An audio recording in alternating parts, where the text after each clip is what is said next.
Hi everybody. Hey, Brett Mills here. I had a lot of requests coming in the last couple days just to share some financial tips on ways to navigate personal financial management in an economic downturn. A lot of fear that's started to creep up. I'm in the mortgage banking industry, and we've already seen a lot of verification of employment start to come back, where people have been furloughed or laid off due to the economic downturn already. I anticipate that that's going to continue to come. It's becoming very clear that there's going to be an economic downturn.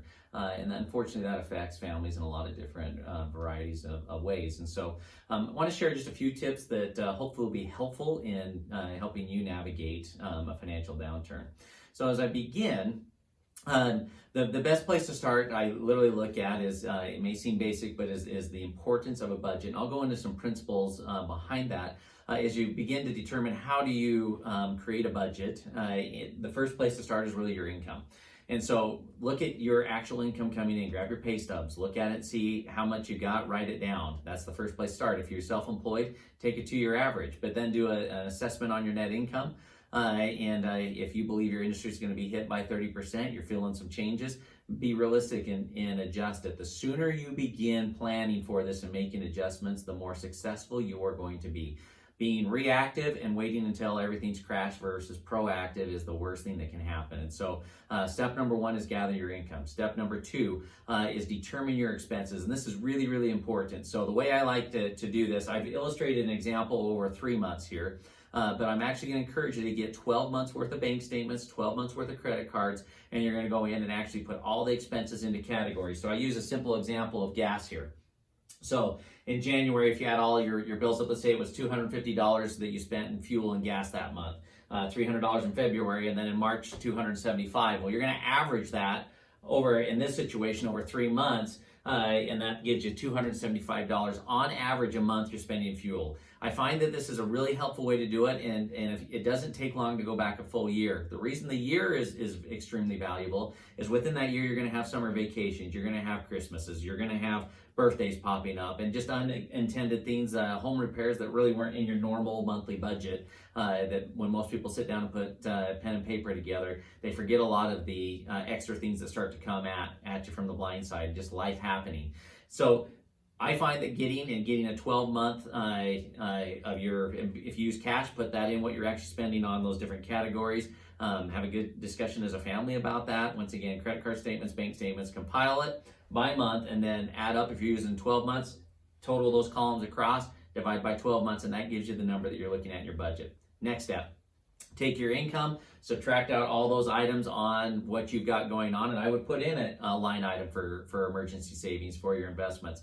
The only way budgets work is if you're actually, and you gain financial freedom, is if you intentionally plan on all the things that you're going to need. And so put all that in your budget, take your income, subtract off where all your money is actually gone, and that gives you a baseline to courageously start to look at it and say, okay, how are we doing? You may find that you've got several $1,000s left over at the end of the month. Hopefully that will calm your fears. Just seeing things going around you, you can have a strategy. Perhaps in the short term, you're increasing your personal savings a little bit more and making sure your emergency reserves are fluid and flush. Perhaps you're looking at saying we're at break even. Well, we need to start talking and saying, okay, what if my income were to drop by $400 or $600? What would that look like? What would we be willing to move around? Perhaps you're going to find that you're already upside down $600 or $700 a month. As one of the most basic ways to know if you're living beyond your income, this is kind of a hard financial principle, but is if you have a credit card balance you can't pay off every month. We never have at the end of the month just saying, hey, we're $400 short, we swipe the card for that. It is just one set at Walmart or Target, wherever it is, that we're just swiping a card, and at the end of the month that credit card begins to accumulate. That is an indicator, and one that I use in the industry often. If I've got someone that refinanced a couple years ago and they're back, and it's been 3 years, and all of a sudden they got $30,000 in credit card debt that's accumulated, I can simply take that $30,000 divided by 3 years. I know that we're running $10,000 a year upside down, break that down to a monthly basis, and sure enough, I know where their budget's running. So be very specific in this, because this is where it can get powerful. Let's say that you're $400 upside down on your budget, and you've got 3 cars. You can begin to make that courageous decision to look at it and say, you know what, we can't afford one of these cars. Let's sell it now and get our budget right-sized. The danger that I see happen way too often is that when money starts getting tight and budgets start going backward, the worst possible thing you can do financially is actually to start swiping the credit cards to live and to max all those out and get to the end of the runway. If you can address it, once again, proactively rather than reactively, it will help you have confidence to make, frankly, tough decisions that will be right for you. Now, how do you get help? Let's say that you've done everything you can. What are some best practices of how you get help? I'm going to share a couple of just at least my take on life. I believe first and foremost, individuals are responsible for their own personal management and financial well-being. There are other places you can go to get temporary assistance, but it is temporary. So if this isn't working, it's a great exercise to go through and to get it right. But if you have fallen short, I'm of the opinion the second place you go is to your family. There's a principle there that I believe the accountability that comes from that and also the empathy and support that can come is tremendous. This is a principle I believe ecclesiastically. I've served in a lot of different positions. I remember about 15 years ago, I had a couple come to me and they were upside down and were asking for some assistance. And I wore a couple of hats as an ecclesiastical leader. One, there were funds that were donated from the members of that church that were to take care of the poor and the needy, but there wasn't enough to take care of every need. And so to be a wise steward of that which was given, have to balance out and make sure that we're following prudent process as well, so that we can help as many people as possible. One of those questions that was in the process to ask is, have you reached out to your parents and siblings? As I asked this couple that question, I could tell they were uncomfortable. They said, well, yeah, we've talked to them all. They can't help. And so I asked them, the question would be okay if we call your father right now together. And, they got a little uncomfortable. They gave me the number because I could tell they really hadn't. So I jumped on there almost as a mediator and reached out to his father. His father was in California. The kids were here in Utah. I still remember that call. I remember listening as a father wept on the other line of that phone. This was right before school. He had no idea his kids couldn't get school clothes, that they didn't have food to eat. They had just taken their whole family, extended family, on a family vacation, which took travel expenses and different things like that was not in this family's budget, and they had no idea they had added to the problem. There is tremendous sympathy and empathy that can come when you reach out to family. It is more powerful when you are specifically, if you are coming to a family member and saying, hey, here's what we have done over the last 4 months. Here's our budget. Here's what we've sold. Here's what we've tried to get in check. And here's what we've done. And we are still short due to a loss of a job temporarily. We're short $600 a month. Is that something that you can help with?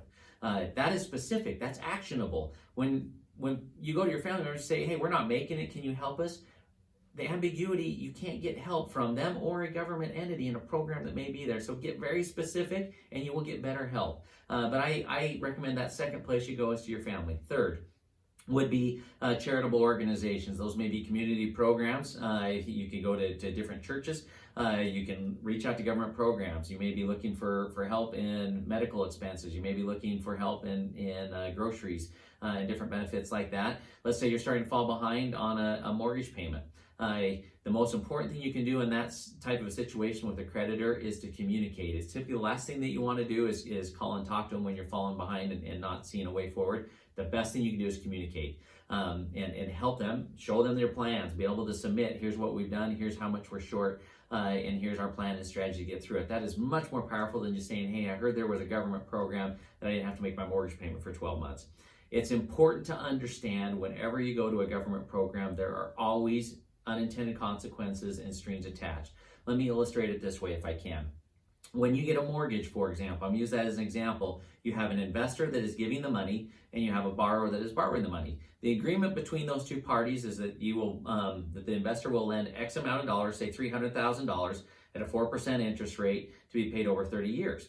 The borrower agrees to pay that back over that period of time. Nowhere in that agreement that makes our financial system hold together, in the note in the deed of trust, does it have provisions that says, hey, in the event of loss of employment, the borrower doesn't have to pay, or an economic or a pandemic from a viral, then they don't have to pay. The agreement was that they would pay.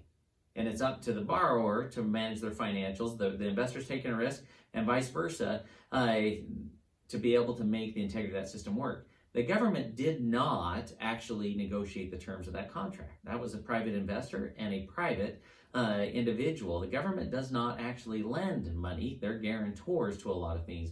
So they may step in and say, hey, we're going to create a safe haven in a program where we may help this investor and give them some guarantees and help, but they're still not getting their money as agreed. Why is that important? If you, we learned this in the 2007 to 2009 downturn. We had several borrowers that went in and did a loan modification. Well, by definition, were the terms paid as agreed? The answer is no. That's the same thing as a bankruptcy, a foreclosure, or a short sale. Hopefully they were able to work out some terms and keep in the home. That's better than completely losing it all. But at the end of the day, if we went to refinance that loan a couple years later, is what borrowers quickly found is, oh my gosh, I can't get out of this until I've got on-time payments for a set period of time. And it's similar to the waiting periods of a foreclosure or a bankruptcy, because there was default on the agreed terms, which affects your ability to borrow in the future as people are evaluating what is the credit worthiness of a borrower to pay what they had agreed on the terms that the investor had lent.